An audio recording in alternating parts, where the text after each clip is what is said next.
Sigo leyendo la crónica, ¿verdad?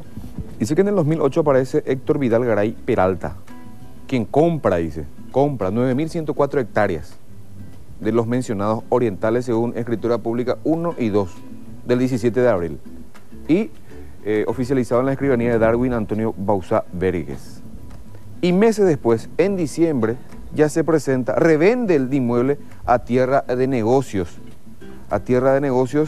en un acto realizado en Ciudad del Este, pocos meses después de la constitución de la empresa Tierra de Negocios. O sea, eso nos indica que Tierra de Negocios se constituyó para hacerse de estas tierras. Bueno, yo no sé realmente la constitución de esta empresa de qué año data, ¿verdad? Lo único que sé es que los registros públicos de nuestro país le tienen a esta empresa como dueño de esas tierras, que el Estado debe honrar una deuda que lo tiene que hacer a quien acredite la propiedad de esos inmuebles, y es lo que estamos haciendo ahora. Cambiando el medio de pago. En vez de utilizar efectivo, como tendría que haber sido en una indemnización normal, estamos pagando esto con tierras que están valuadas a $400 por hectárea, precio que nunca antes ha alcanzado las tierras fiscales en la región occidental. Y por supuesto esto que genera más suspicacia, digamos, porque aparece Carlos Palacios, que según este diario es abogado del Grupo Cartes. No, ese es un hecho absolutamente anecdótico para nosotros, ¿verdad? Yo sé que Carlos Palacio tiene un estudio importante dentro de la capital y obviamente tiene en ese sentido una cartera de clientes también importante, ¿verdad? Yo no creo que sea una limitante, ni mucho menos, ¿verdad? ¿Y usted cómo define, perdón, este acuerdo o esta situación? Si tiene que definir, ¿conviene? Supongo que sí, que por eso están llevando adelante. Yo te decía, Carlos, y lo digo con absoluta certeza, este acuerdo va a marcar un punto de inflexión en el manejo de la cosa pública y sobre todo en la tasación de los inmuebles del Estado paraguayo en la región occidental. Te repito una vez más, un hecho que no es menor, un hecho que no es simplemente un detalle. Todos los presidentes que me antecedieron han vendido las tierras en el Chaco en los últimos 4 años a 30.000 guaraníes por hectárea. Han regalado las tierras del Chaco y así hoy tenemos toda una comisión de verdad y justicia que persigue las tierras mal habidas, las tierras regaladas, etcétera, etcétera. Y nosotros, este gobierno está tasando las tierras en la región occidental a $400, revalorizando el patrimonio del Estado y dándole sobre todo una utilidad social, porque hoy las tierras del Chaco van a ser útiles para cancelar una deuda, poder tener la transferencia de estos inmuebles que están en Itacrí en menos de 30 días y poder otorgar títulos a las más de 1.500 familias que viven y que residen en la colonia Chinocue. Se ha reconvertido la concepción y el manejo de la cosa pública en este sentido y para mí eso está más que claro. Pero ¿es un buen negocio canjear esta cantidad de tierras del Chaco por esta cantidad de tierras en Itacrí? ¿Es conveniente? Súper conveniente. Vos tenés que hacer un análisis muy sencillo. Si nosotros hoy relacionamos el valor real que tienen esas tierras para el INDER, fijado por la Junta Consultiva, es de 450.000 guaraníes por hectárea. Ese es el valor real.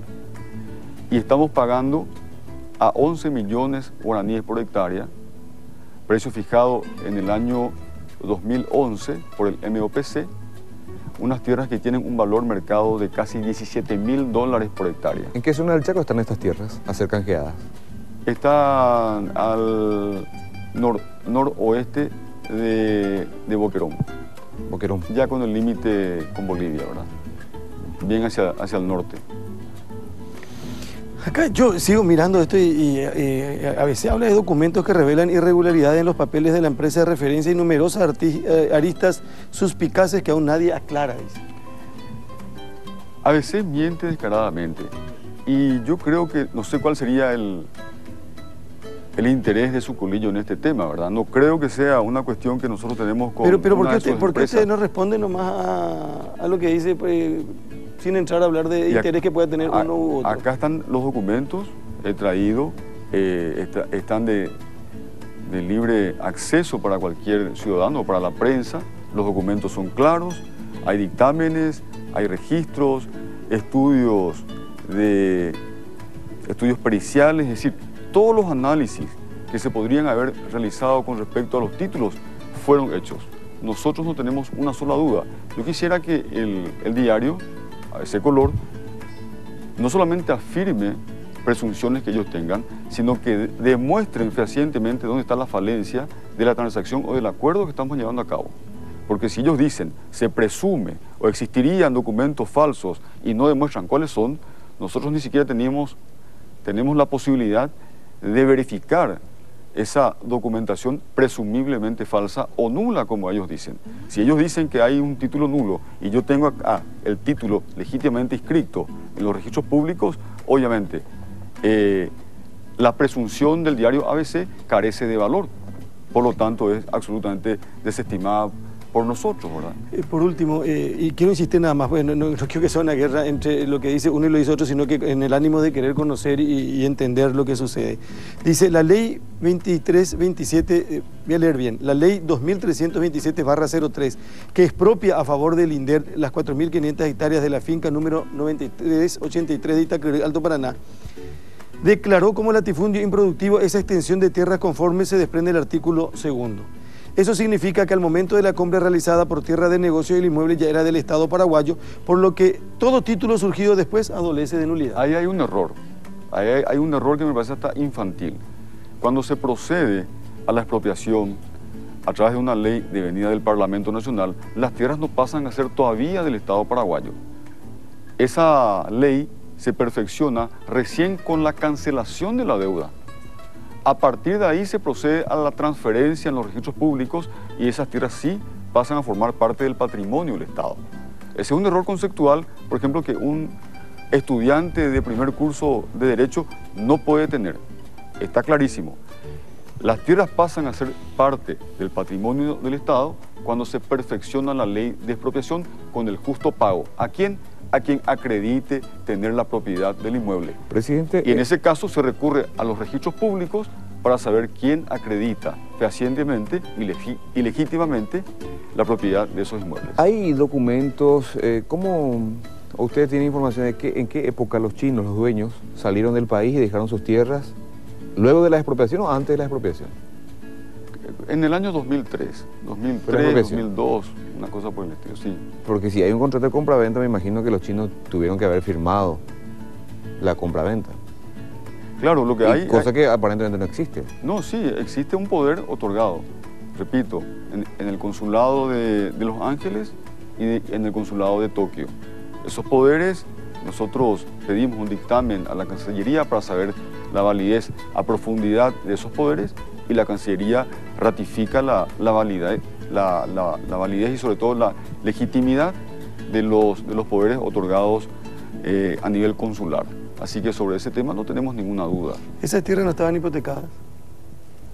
No. Por lo menos hasta donde yo sé, no estaban hipotecadas. De todas formas, si fue así, ya se levantó todo esto porque hoy figura a libre disponibilidad de esta empresa. Hoy parece que me están diciendo que Chinocue es alquilado el inmueble a sojeros. ¿Eso es cierto? ¿Ustedes qué tienen información? Realmente, como dije en un principio, esa es una de las colonias más grandes que tiene el país. Hay más de 1.500 familias allá que están pidiendo hace muchísimo tiempo se formalice la presencia de ellos en esas colonias, que el Estado pueda otorgarle título pertinente a cada una de esas familias, y hasta hoy no se ha cumplido.